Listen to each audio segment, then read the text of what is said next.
आप सभी साथियों का स्वागत है आपके अपनी यूट्यूब चैनल टॉवर्स इन पर। तो जैसा कि मैंने मॉर्निंग में ही बताया था कि बिहार शिक्षक भर्ती से जुड़ी हुई जितनी इंपॉर्टेंट इन्फॉर्मेशन आप लोगों के लिए है वो सारी की सारी चीज़ें मैं आपको यहाँ पर दूंगा।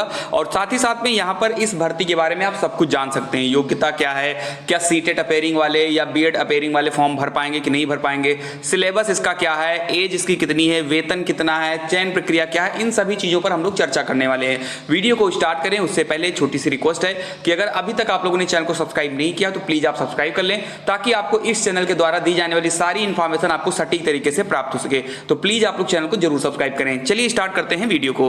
सबसे पहले तो यहां पर मैं बता दूं इसमें जो है वैकेंसी कितनी है। मैं यहां पर जितनी भी एलिजिबिलिटी की बात करूंगा, जो भी चीजें को बात करूंगा वो भी प्राइमरी को लेकर हम बात करेंगे। अभी मैं आपको 9 से 10 के लिए, 11 से 12 के लिए अभी मैं आपको कुछ नहीं बताने वाला हूं। अभी सिर्फ मैं प्राइमरी के लिए यहां पर बताने वाला हूं। देखो, अगर हम प्राइमरी की बात करें, क्योंकि अगर प्राइमरी को लेकर के फिर जूनियर की बात करेंगे और सब एक साथ करेंगे तो मिक्स हो जाएगा, फिर कंफ्यूजन बहुत ज्यादा होती है। इसलिए पहले हम प्राइमरी पर बात करेंगे। प्राइमरी में टोटल अगर हम बात करते हैं तो 79,943 वैकेंसी है, जिसमें जनरल वालों के लिए 15,947 वैकेंसी है, 16,040 जो है महिलाओं के लिए है, आर्थिक यानी ईडब्ल्यूएस के लिए 4,006 है, यानी पूरी कैटेगरी वाइज यहां पर वैकेंसी यहां पर दी है। और टोटल हम बात करते हैं तो 79,943 यानी टोटल मान के चलें तो 80,000 पोस्ट यहां पर आपको प्राइमरी में देखने को मिल जाएगा। वेतन की अगर हम बात करें तो वेतन बहुत अच्छा है। बहुत सारे लोग कह रहे हैं बिहार में वेतन कम होता है, यूपी में वेतन ज्यादा होता है, तो ये सब ठीक है। कुछ कम होता है, इतना भी कम नहीं होता है कि मतलब परेशान हो जाओ आप। 25,000 रुपए यहाँ पर मूल वेतन है। अभी इसमें और भी बहुत कुछ लगेगा तो ये आपकी अच्छी खासी सैलरी बन जाती है। मूल वेतन आपका 25,000 रुपए है। बाकी इसमें और भी चीजें लगती हैं तो ये आपका मान के चलो ठीक ठाक आपकी कंडीशन में हो जाती है।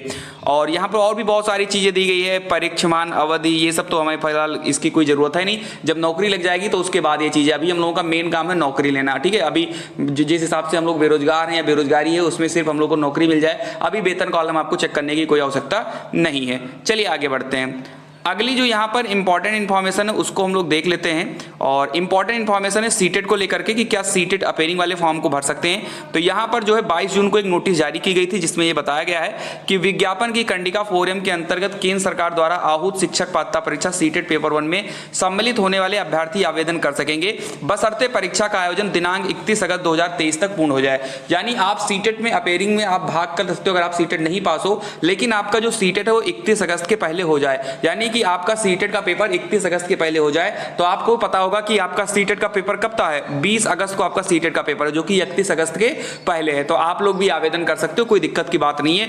अपेयरिंग की बात करें तो बीएड अपेयरिंग वाले क्या फॉर्म भर सकते हैं, तो बिल्कुल अगर आप सेकंड ईयर में है या लास्ट सेमेस्टर में है तो आप लोग इस फॉर्म को अप्लाई कर सकते हैं। क्लियर है यहां तक? चलिए आगे की तरफ बढ़ते हैं।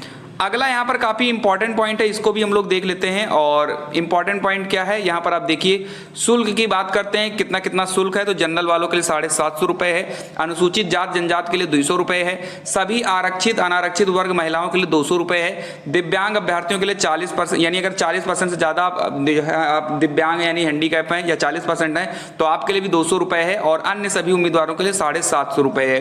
क्लियर है, ये चीज यहाँ पर आप देख सकते हैं। मेन चीज है आवेदन कब से होगा, तो 15 जून से स्टार्ट हो चुका है, 12 जुलाई इसकी लास्ट डेट है। तो लास्ट डेट का वेट बिल्कुल भी मत करिएगा, टाइम से आप लोग जाकर आवेदन कर दीजिएगा। चलिए आगे बढ़ते हैं।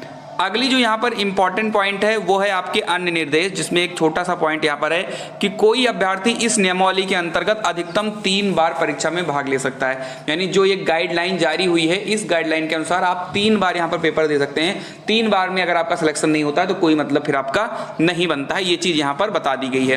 क्लियर है? चलिए आगे बढ़ते हैं।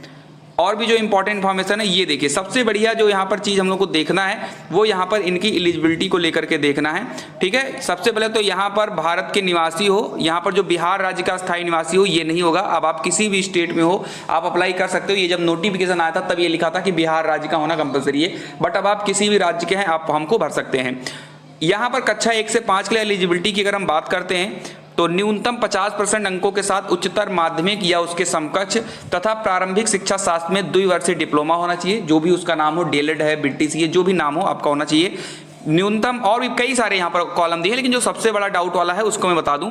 अगर आप अपेयरिंग हैं, समझिए ध्यान से, अगर आप बीएड अपेयरिंग है, लास्ट ईयर में है तो आप अप्लाई कर सकते हैं, कोई दिक्कत की बात नहीं है। अगर आपका सीटेट है, पास नहीं हुए हैं, अपेयरिंग है, इस बार फॉर्म आपने डाला है सीटेट का, तो भी आप लोग अप्लाई कर सकते हैं। एक बड़ा क्वेश्चन, क्या बीएड वाले अप्लाई कर सकते हैं? तो बिल्कुल अप्लाई कर सकते हैं। 50% अंकों के साथ स्नातक और शिक्षा स्नातक में बीएड है तो भी आप अप्लाई कर सकते हैं। और सबसे बड़ी बात है कि इसमें कहीं पर भी ये नहीं लिखा है कि जो ये यहाँ पर आप अप्लाई करेंगे तो आपको सुप्रीम कोर्ट के फैसले का इंतजार करना होगा। ऐसा इन्होंने कहीं नहीं लिखा है। केवीएस में तो इन्होंने लिख दिया था कि ये जो एसएलपी पढ़ी है उस एसएलपी के अधीन होगा, बट इनके पूरे नोटिफिकेशन में कहीं पर भी बीएड के लिए नहीं लिखा गया है कि एसएलपी के अधीन होगा। यानी बिहार वाले ये मान रहे हैं कि आप लोग जो है बिल्कुल बीएड वाले केस जीते हैं बिहार के अकॉर्डिंग में अगर बात करूं, क्योंकि बिहार वाले जो हैं वो कह रहे हैं कि हाँ बीएड जो है प्राइमरी में रहेगा।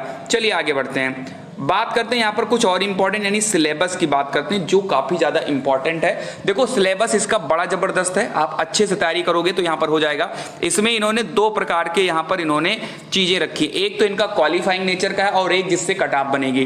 पहला जो क्वालिफाइंग है वो भाषा अहर्ता है, जिसमें आपको 25 नंबर यानी हम ऐसा कहें तो 25 नंबर आपको अंग्रेजी देखने को मिलेगी जो कि कंपलसरी है। ठीक है, याद रखिएगा अंग्रेजी जो है 25 नंबर का होगा जो कंपलसरी है। और भाग 2 में आपका जो भी आप लेना चाहो चूज करोगे, हिंदी चूज कर रहे हो, उर्दू चूज कर रहे हो या बांग्ला चूज कर रहे हो, इन तीनों में से कोई एक आपको लेना होगा। यानी 25 और 75 दोनों मिलाकर 100 अंक हो जाएगा और इन 100 अंकों में आपको 30 अंक लाना जो है कंपलसरी। यहां पर लिखा है कि इस पत्र का अहर्तांक दोनों भाग को मिलाकर कम से कम 30% अनिवार्य है, लेकिन इसमें कोई निगेटिव मार्किंग नहीं है। यानी इसमें कोई निगेटिव मार्किंग नहीं है, अगर आप तुक्का भी मार दोगे तो नंबर नहीं कटना है। 100 में 30 नंबर अगर आप ला रहे हो तो आप जो है पास हो जाएंगे। और ये क्वालिफाइंग नेचर का, ये नंबर आपके कट ऑफ में नहीं जुड़ेगा, याद रखिएगा। दूसरा जो यहाँ पर काफी ज्यादा इंपॉर्टेंट है वो है सामान्य अध्ययन यानी जीएस की अगर हम बात करते हैं तो ये जबरदस्त चीज है। इसको आप देखिए, लिखा इस एक 2 घंटे का समय होगा, 120 अंक का ये पेपर होगा। इसमें प्राथमिक गणित आपको देखने को मिलेगी, मानसिक क्षमता परीक्षण देखने को मिलेगा, सामान्य जागरूकता देखने को मिलेगी यानी मैथ्स है, रीजनिंग है, जीएस है, सामान्य विज्ञान है, सामाजिक विज्ञान है, भारतीय राष्ट्रीय आंदोलन है, भूगोल है और पर्यावरण है। यानी कि आपका जो आपने जीएस वगैरह पढ़ी है वो जीएस आपको है, मैथ रीजनिंग भी उसी 120 में ही है और इसका आपको कट ऑफ मिलेगा। इसमें आपको निगेटिव मार्किंग भी देखने को मिलेगी।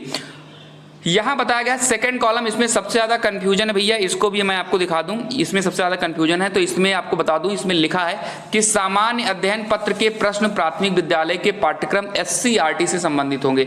यानी जो इसका सिलेबस है, सुनिए ध्यान से, यहां पर मैं बता रहा हूं इसको ध्यान समझिएगा, इसमें बहुत ज्यादा कंफ्यूजन है। कई सारे लोग इंस्टा पर मुझसे ऑलरेडी पूछ भी चुके हैं। तो यहां पर यह बताया गया कि जो इसका सिलेबस है वो प्राइमरी लेवल एससीईआरटी पर आधारित है, यानी कक्षा 1 से लेकर 5 तक जो किताब में जो चीजें होती हैं वही चीजें होंगी। बशर्ते इसमें बताया गया है लेकिन इसका स्तर उम्मीदवार है तो निर्धारित न्यूनतम अहर्ता के आलोक में होगा।